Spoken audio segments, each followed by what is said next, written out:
So, hey there, welcome back. Hey, it's Josh. Welcome back to the Accelerated Investor Podcast. Today I have another fantastic show for you. Today I'm interviewing Matt Brawner.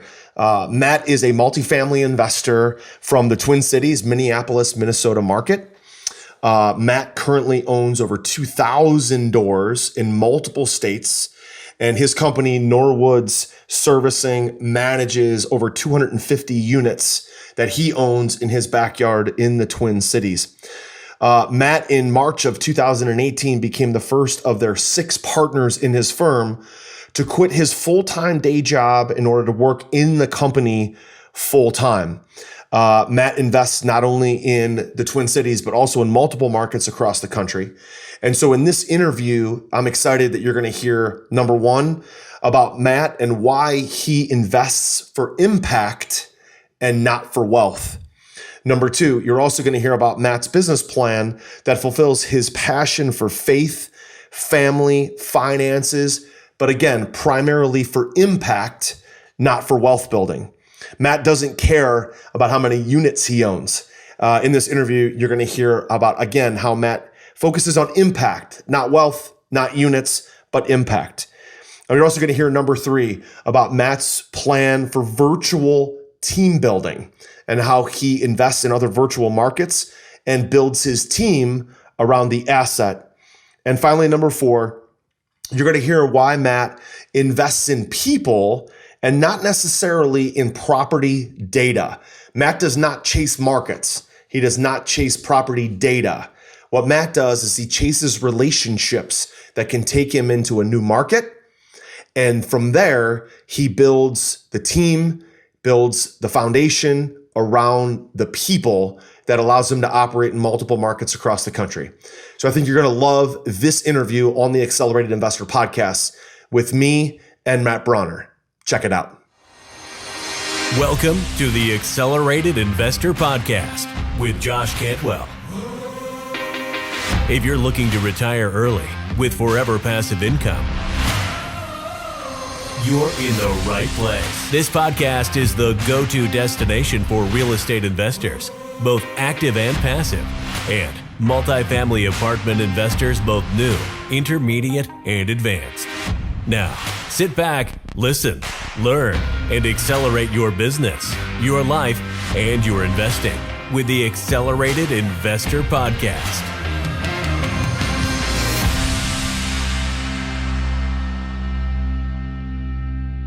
So Matt, listen, been looking forward to having you on Accelerated Investor. Anytime I can talk to another investor, apartment owner, syndicator that's got a couple thousand doors, love to trade war stories. So thank you so much for joining me today on Accelerated Investor. Absolutely, Josh. Thanks for the opportunity. Fantastic. So Matt, let's start with talk about some things you're working on right now. Maybe a deal, a syndication, a raise, property management, a horror story, whatever it is. Tell me something that you're working on right now, like this week, today, this month, that you're really excited about doing in your business. Sure. When you're in real estate, the tenant horror stories tend to become just like your day-to-day stories. So sometimes they bleed too far and you'll have to give me a minute to remember some of the good ones. But we're really coming out of an interesting time. COVID has been obviously very traumatic and something that's impacted people in different ways. For our business, we came out of this past year where we were blessed to be able to grow significantly. And I think that's because a lot of the latent strategies that we had in leads that we had been nurturing, a couple of off-market deals came to fruition. There was our largest acquisition, 122 units in Midtown Memphis, was brought to us because it was part of a larger portfolio, $35 million deal that fell apart during the early stages of COVID when we all thought the world was going to end and all the lenders were backing away. So it's been kind of an interesting time for me to reflect back and think, oh gosh, I really owe a lot of my business to taking advantage of when people are skittish and backing away. What's the old Warren Buffett adage? When people get scared, that's when I get greedy. When people get greedy, that's when I get scared. And so we really bet on the fundamentals of multifamily multifamily and dove in. And it's been actually because of that 122 units, we're actually we've got an LOI accepted on another property just in the same area there. So it's going to be another significant deal for us, 100 units plus commercial. And then I've got 54 units here in the Twin Cities that's set to close before the end of April, working through the last pieces of our financing package. So staying busy. Nice. So Matt, one of the questions I get, which you guys probably get all the time, is so you guys are buying apartments. Aren't people not paying their rent? Because all the popular news, all they talk about is the eviction moratoriums and the foreclosure moratoriums and all the stimulus money that's coming out. Biden just signed this $1.9 trillion stimulus. It's unfortunate. Most of that is not going to the average American, but some of it is going to real estate operators, to help pay rents for tenants and things like that. But how has your portfolio performed over the last year or so? You're obviously in the trenches, not listening to the popular news. You're looking at your financials on how things have performed. Frankly, for us, our collections are way higher than we thought, and we've stabilized pretty well. Talk a little bit about that. It's really interesting because there was a period of time in early March where I did have a fear of, I wonder if we're going to have 20 to 30% of tenants not pay right now. So I won't pretend and say, I always knew it would be great. And we got really offensive. So we started educating our tenants on why you really need to pay rent, trying to combat this idea that the landlord is getting rich off of this. So we found some great videos that talked about, hey, when you give $1 in rent, what does that do? Here's the money that goes to the property taxes to pay for your kid's school, that pays for emergency services, that pays to take care of the property, reinforcing this idea that it is very, very important that you continue to pay rent. We, like you, have done fairly well. I would say that our collections are probably about 2% off from where they were, 200 basis points is what I would say.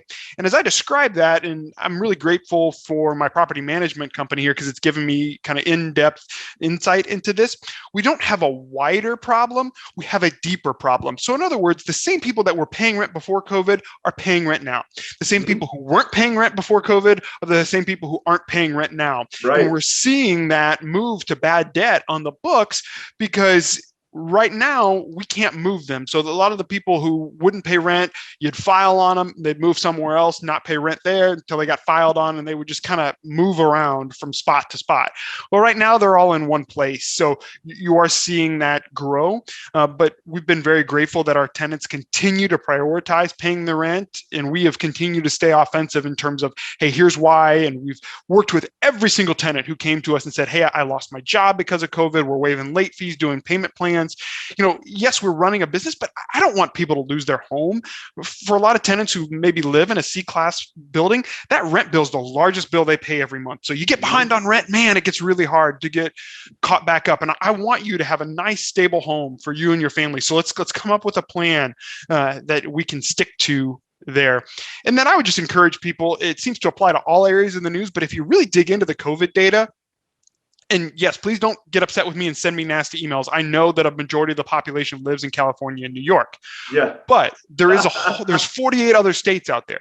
And it's just mind-boggling. If you set aside the unemployment in California and New York, in the grand scheme of things, we're at record low unemployment across the rest of the country. We are seeing tenants continue to pay rent. So history continues to repeat itself where we have news outlets that are focused on the extremes of the coastal markets. And yes, you are seeing San Francisco, Washington, D.C., Los Angeles, all those entry markets really struggle. But there are other markets. For example, one of the reasons that we're in Memphis, and we've been blessed to see our business case proved out here.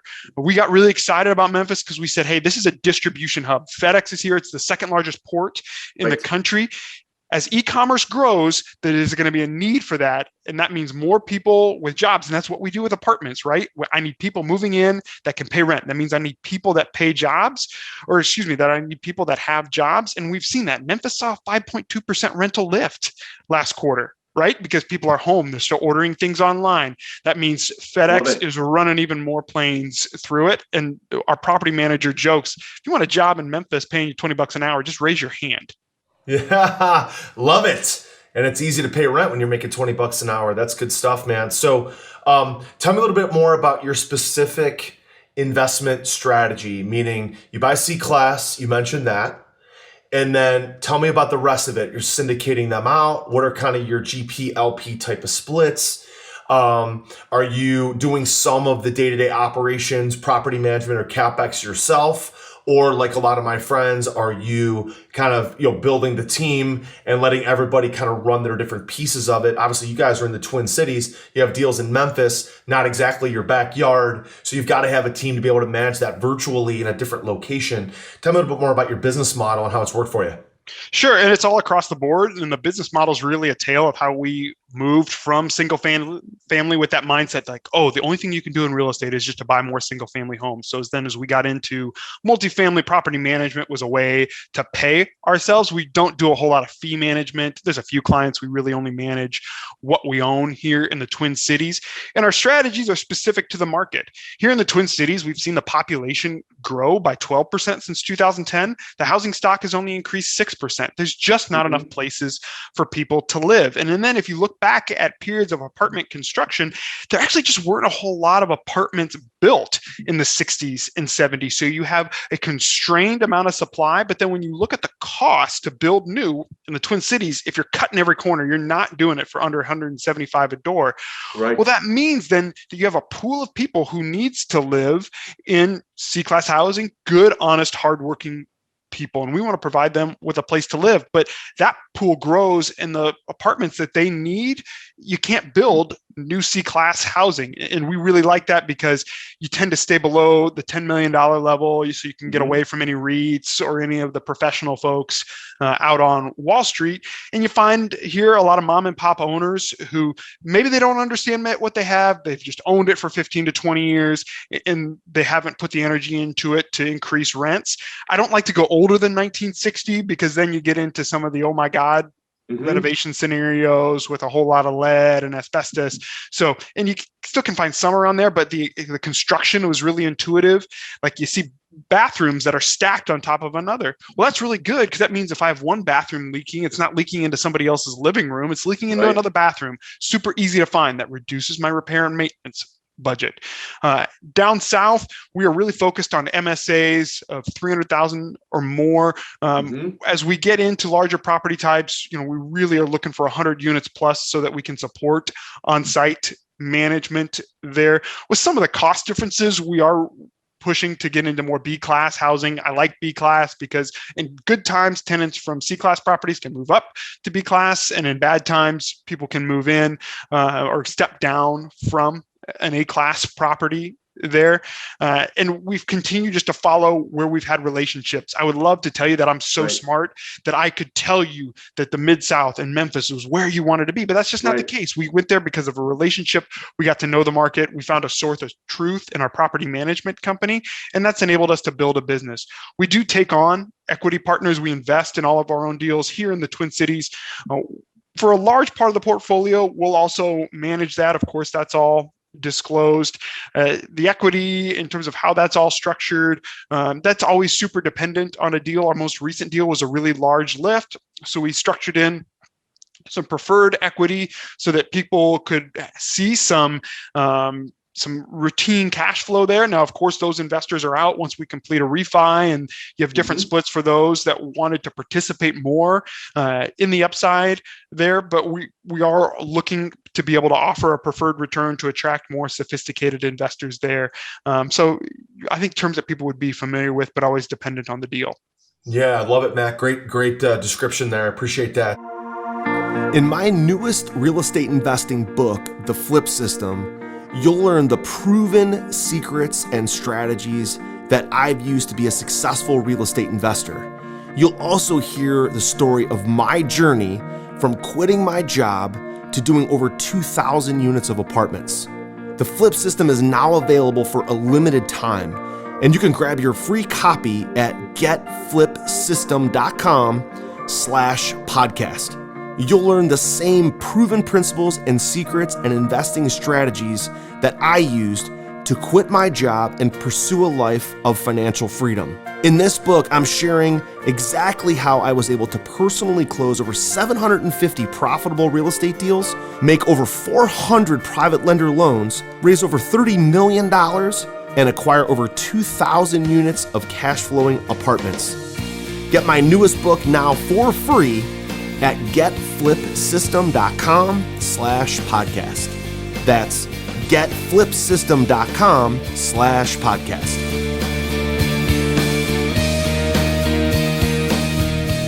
What I'd like to know is, everybody that's gotten into multifamily, I don't know really anybody that regrets it, but getting into it, they're always like, I regret not doing it sooner, right? They don't regret getting into it. They just regret how long it took to get in.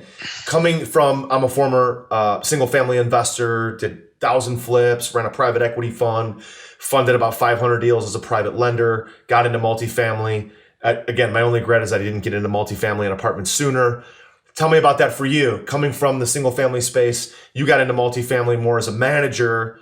What was that like when you made that transition, allowing yourself to earn some fees in order to get into multifamily and basically kind of earn as you're learning, and then your first purchase? So tell me about the transition for you. Sure. And we've always managed what we owned, right? So our first property that we managed in multifamily, we owned that property. The first time somebody brought us an apartment deal, it blew our minds because, again, we were so singularly focused. Like, all you can do in real estate is just buy more townhomes, right? And we're blessed. They've been great investments for us. We still have them. But as we started then to look, and there were a couple of deals that come through along the way. First is your ability to reposition an asset based on improving the business, right? Like, you can do a great job with your single family homes, but if you've got foreclosures down the street from you, doesn't matter how well you're doing collecting rent and keeping expenses down.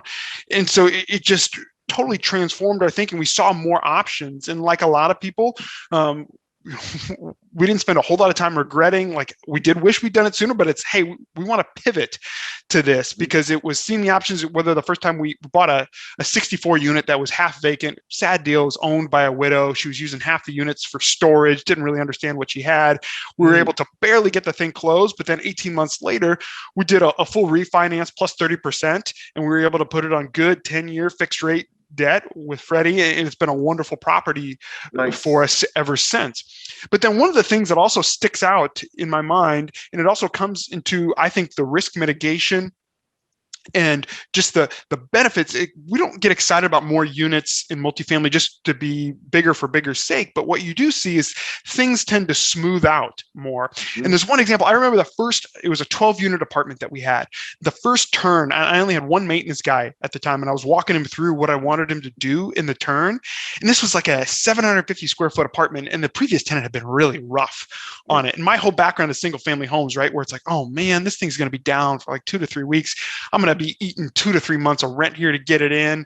And I walk him through everything that we need to do. And he calls me the next week and he's like, hey, I'm done. You can come check it out. And it's like, oh, wow. When I limit the damage that can be done here, it's not the same as a 2,000 square foot home where I could come out of this with a turn bill that's going to approach $5,000. You're able to do so quickly.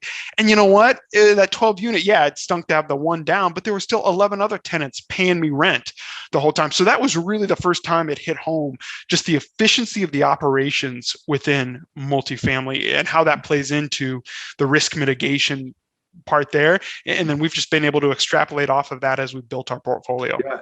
And it sounds like, based on some comments that you made, Matt, that now focusing on those 100 units and larger buildings is probably the result of lessons that you learned on some of the smaller buildings where maybe you didn't have the economies of scale. They weren't large enough to have an on-site property manager. They weren't large enough to have a full-time maintenance guy. They weren't large enough to have a full CapEx team. We built our model around 200 units at a pop. So in any market that we enter, we got to be very certain that we're going to be able to at least own 200 units at some point. We might buy a 54 unit or 108 unit today, but we know that our economies of scale works with 200 units, where we have a budget of about $80,000 for property managers, which means about 2 or 1.5 property managers for those 200 units. We can have 2 full-time maintenance guys. We got about an $80,000 budget for those 200 units for maintenance guys. So it could be 2, possibly 2.5, or even 3 maintenance guys, depending on how much money they make. You could have on-site our own internal or offsite property management. The deal's big enough that a lot of the big boy property managers, once we stabilize it, we could turn over the property management to somebody else. So you've probably learned a lot of those same lessons. It sounds like the 100 units is your minimum. So what was it for you about those smaller buildings that said, my scale's at 100 units or my scale's at a certain number, and I really want to scale up and only buy these larger buildings? Sure. And I would say it relates to another comment I made, which is the fact that you're in more control of the value with multifamily than you are with single family homes. Sure. Single family homes, I'm entirely dependent on the market. Multifamily, the higher the NOI, the higher the value, right? And so you learn to truly operate it as a business. One of the things that people have to learn as they get into real estate, multifamily real estate, the only true value of the real estate is the value of the dirt. Everything else is incumbent on how good your manager is, sure, because it's a business there. Well, then that means good businesses need budgets. They need to be able to embrace forecasting, right? So that I have a predictability here. Sophisticated investors are looking for that. And while, I've started out buying the 10 units, 12 units, and I have a part of my portfolio where we'll still look at, the 40 to 80 units there, but you just see so much noise on the P&L, and there's a lot of variability with the expenses. So you'll see less of that as you scale up, as you get into 100 units, 200 units, I see more predictability in terms of a cost per unit per year that I can build a model and build a budget around. And that's really important. As you start syndicating deals, as you start using other people's money, well, they really care about how you're using their money. They want a return for that. So being able to find a property manager then who can manage to a budget, you need an asset that can be managed to a budget as well. And that's just been my own experience, is that you will see enough variability even below 40 units. It's really hard because you can have 3 or 4 vacancies at one time, and all of a sudden you're 10% vacant at any one moment. And so then you have a hard time normalizing that. You have a hard time forecasting that. And then ultimately we just talk about all that so that we can build in good predictive returns for our investors. Yeah, I love it, Ned. I found that sometimes in that 20 to 50 unit range it's a lot more of a mom and pop industry. And you can find better deals where, like you said, the woman was older. She had half the units that she was using to rent out, and the other half were basically vacant. She was storing her own stuff there. That happens in those little deals that allows there to be larger spreads and bigger CapEx opportunities to create more value and a larger profit.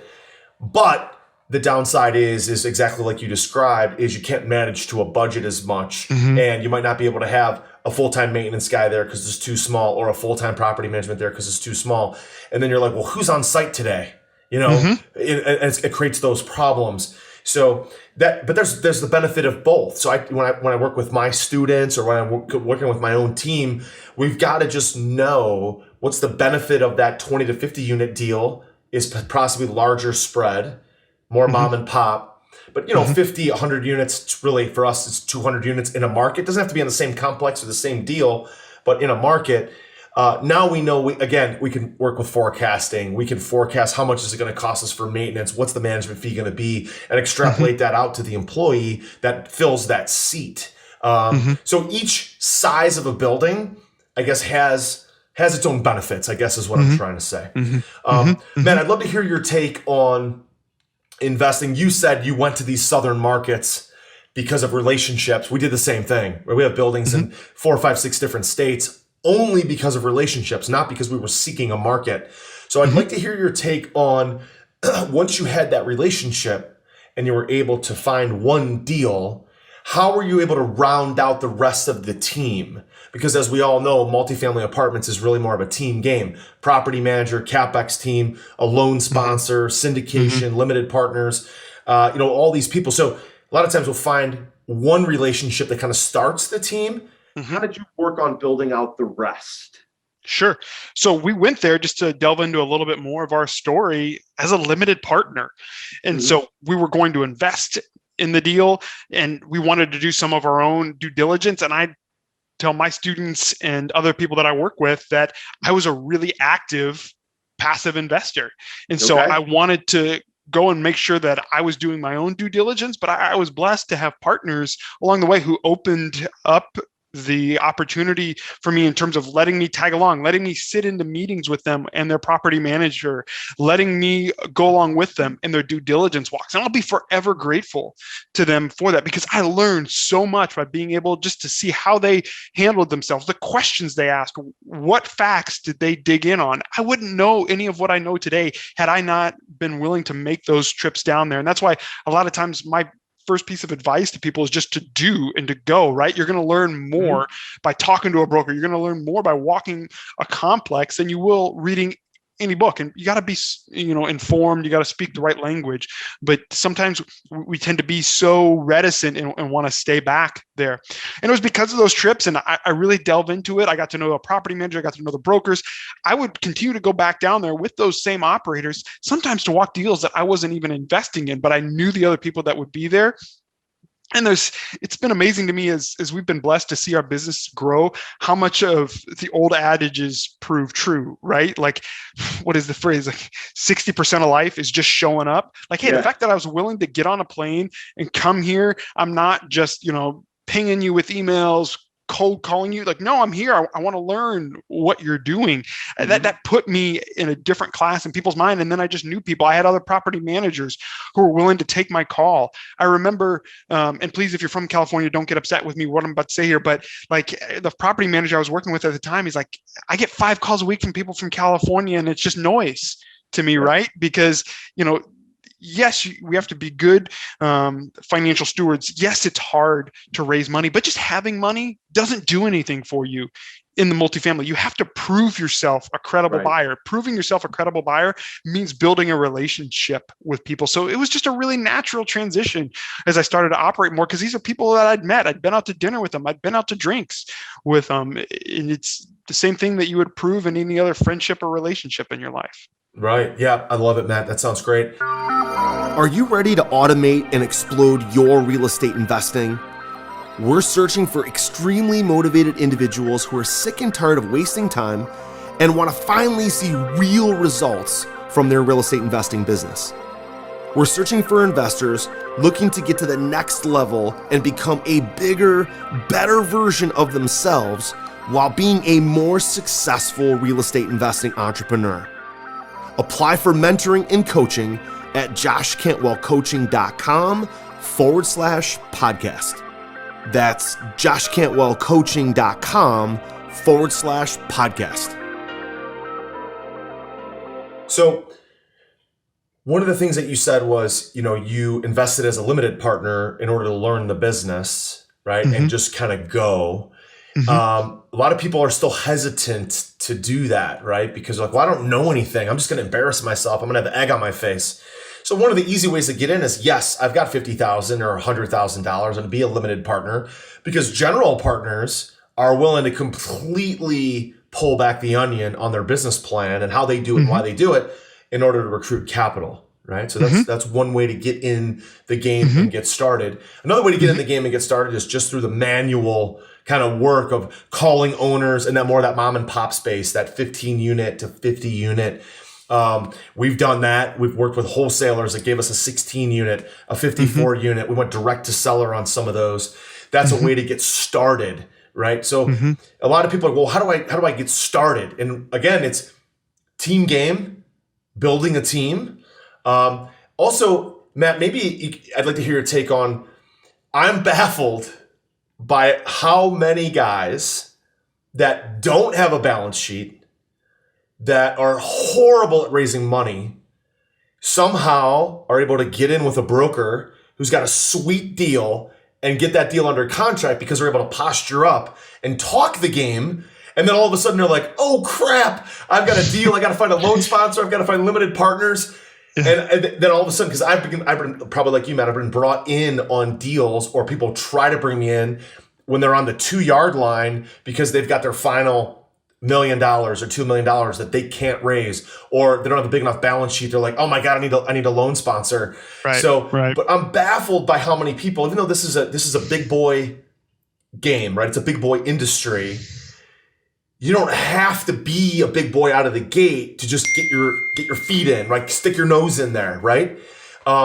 So just talk about that and kind of remove some of the aura, the myth around you have to do a bunch of big multifamily deals to be taken seriously. Sure. Well, I think what you're saying is true, and it's true because there's nothing in life that replaces hustle. So if you're willing to burn up the phone lines, if you're willing to go and network with brokers, and network means press in the flesh. I'm old school in that regard. It's really hard, really, really hard to build credibility in a market if you're just phone calling it in, sending emails. No, you got to go there. So as I talk to people about markets that they want to invest in, it's really important to look at, like, how easy is it to travel to that market, right?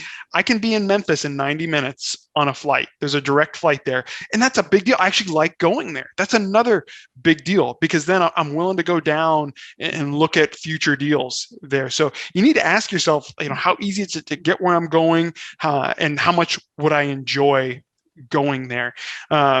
And I think you can find other success stories that shows that it's possible. You do not have to be a millionaire to be successful in this, but you still got to work hard. And there's going to be even more people running into apartments right now as we see the $1.9 trillion that's about to get introduced into the economy, and even more monetary supply as the Fed continues to buy up. All that means that hard assets is a really good place to be as inflation inevitably takes hold.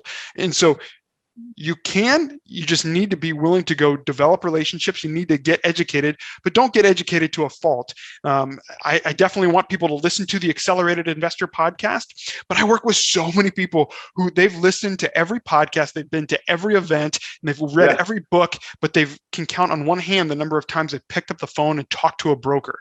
Right? Like you have to be willing to be to learn in the moment. I talk to folks, and I'm actually borrowing this. This was an idea shared from other coaches that I've worked with who say they called it their fight club idea. I'll tell students a lot of times, if for those of you who haven't, the movie Fight Club, the protagonist Tyler Durden, as they start Fight Club, he tells everyone, hey, I want you to go get in a fight that you're going to lose. Like, he wants them to lose, because the lesson he wants them to learn is that, you know what? I'm still okay. It wasn't fatal. I can bounce back. So sometimes I'll tell students, if they're really nervous about getting out there, I'm like, take a market that you'll never do a deal in, Albuquerque, New Mexico. I want you to go call brokers and make offers in Albuquerque, New Mexico. Fall all over yourself, but you're going to learn in the moment. And what's the harm? Like, it's like, I want you to learn that you can bounce back from this. So those are just a few of the things that come to mind when you talk about, like, what's it take? If you're willing to work hard and you're willing to humble yourself in terms of, like, this doesn't have to be my deal, I'm going to do whatever I can to partner with people along the way, then I think you can be successful. Yeah, Matt, that's awesome. Matt, last question. Most of the guys that I network with, that I'm friends with, that are in the multifamily space, there's kind of a moment where they realized that they could be completely financially independent with multifamily. It was a certain number of doors, or a certain amount of capital raised, or a certain amount of properties that they needed to own, a certain amount of cash flow that needed to create. You probably had that same epiphany well before you actually had that many units. You knew, you're like, oh my God, it's just a formula. I just got to buy this many units, make this many offers, own this much. It's going to kick off this much cash flow, and I'm completely financially free. And ever since then, you've been working to get to that point, or you've already hit that point and beyond. But what was that like for you when you started to kind of put the puzzle pieces together, and you started thinking, like, oh my God, this is going to be way easier than I thought. This is going to happen way sooner than I thought. It was interesting because it was about the time that I left my W-2 job. And even though I was blessed to have the portfolio that my partners and I do, there's still a fear there of leaving what's certain, or what society tells you should be doing. But I've come to appreciate the freedom that comes from being able to see what's in front of you. You can be doing an exemplary job in your W-2 role, but you just happen to be sitting in the wrong seat when there's a restructuring, and then you lose your job. Yes, it's clearer now that if I don't perform, if we don't perform as operators, that there are going to be financial consequences. But I like that. I think those consequences are there regardless. Here, they're just more salient. Now, I like the word that you use there. For me, I want to be financially independent. But it really ties into who I am as a person. I don't pursue wealth just for the sake of wealth, right? I believe that money's neither good nor bad. Money's just money. But if wealth is your pure motivation, then I think this is going to be a really hard business for you. Because one, it's not get rich quick; it's get rich slowly. But I'm doing this because ultimately it was how I wanted to be a husband to my wife and to raise my children. I was in a job where we could have had a wonderful life, but I was traveling all the time. I was in an airport every single week, and I just had to be planted. I had to work, worship, and play all in the same place. And real estate was that gift to me. And it's why I do what I do, and I want other people, I help other people, I coach other people, because I want them to understand that same blessing of being planted, and being able to take back their time. Yeah, love it. Matt, last question. I know I said this with the last question, but this is the last question. What's your favorite way to find deals? There's nothing better than a good commercial broker, right? Yeah. I bought deals through direct mail. I've done wholesalers. I've networked with owners and bought them off market. But I've really come to appreciate in my career the value of a good broker. And so I tell people getting into this industry, you want to align yourself with brokers who really know what they're going to do, make it their business to know all the owners in town and what they're going to sell for. And they're not there to market. They're there to help deals close. I remember the first time we really jumped, it was an $8 million deal. And I was talking to my partners like, man, this is taking a long time to come together. I'm like, $8 million of deals don't come off the shelf very easily. This isn't like buying a thing of Oreo cookies, like, oh, I want that, I'll buy it. But no, and so that's a value of a broker who can then help you understand value, help you understand what your financing options are as they truly understand the property. So build relationships with brokers, be an asset to them. Fantastic stuff. Matt, listen, if our audience wanted to reach out to you, find your website, do a deal with you, or just learn more about you and your business, where can they find you? LinkedIn is what's best there. Just search Matt Brawner, or you can also send me an email, Matt at N as in Nancy, W as in world, S as in Sarah, properties, all spelled out, .com. So Matt at nwsproperties.com. There you go. Matt from Northwoods, servicing Minneapolis, Twin Cities, and Memphis. Matt, thanks so much for joining us today on Accelerated Investor. Appreciate the opportunity, Josh. Thank you. Hey, Josh here. And do you want to win a free Accelerated Investor t-shirt? All you have to do is give Accelerated Investor, our podcast, Accelerated Investor, a rating and a review on iTunes. Okay? Do that now. Then send us a screenshot on Facebook or Instagram or Twitter. What we're going to do then is every week we're going to pick our favorite rating and review, and we're going to send that person a free t-shirt and maybe, again, some other cool, fun stuff as well from Accelerated Investors. So, again, don't forget to take a screenshot. Leave a rating, review, take a screenshot, send it to us so we know exactly who you are. And then once a week, every week on the podcast, we will announce a new winner. Don't forget to take a screenshot and send it to us so we know exactly who you are. We'll announce a new winner every week.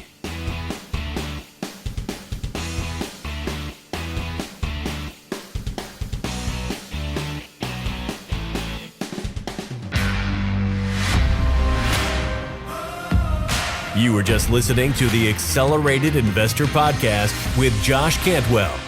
If you enjoyed this episode and learned something new, help us build the AI community by leaving a review and 5-star rating on our iTunes podcast channel.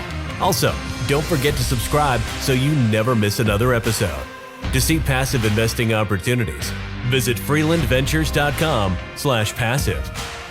To start your journey toward the lifestyle you've always dreamed of with multifamily apartments, apply for one-on-one coaching with Josh at www.joshcantwellcoaching.com.